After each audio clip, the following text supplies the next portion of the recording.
Tonight, Speaker Mike Johnson is calling on House lawmakers to return to Washington to vote on that bill. Fox 59 State House reporter Hannah Adamson is live here in studio, and she spoke with lawmakers about last night's Senate vote and the road ahead for the House. Hannah, what is the latest? Well, House lawmakers have until 4 p.m. Wednesday to get back to Capitol Hill. That's the earliest they can vote on that bill the Senate passed last night to end what's now become the longest government shutdown in U.S. history.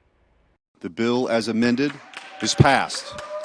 After 6 weeks of an impasse on Capitol Hill, the U.S. Senate voted to end the government shutdown. The move came a day after a small group of Democrats announced they would vote with Republicans. We spoke with Indiana Senator Todd Young ahead of the vote. I just want to commend, we had 8 Democrats who decided to, I think, do the right thing. The bill now heads to the House for a vote. We really need to end this. Congressman Jim Baird says he expects the bill will pass this week without running into any roadblocks. I think they surely have ironed out most of those in the Senate. They've had a lot of discussion, and how many?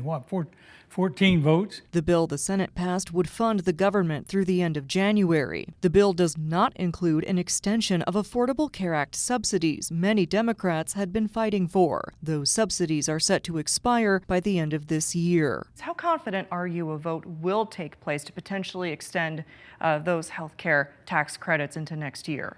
Well, I think they have a partial agreement to maybe fund it through the end of the year and maybe for a year.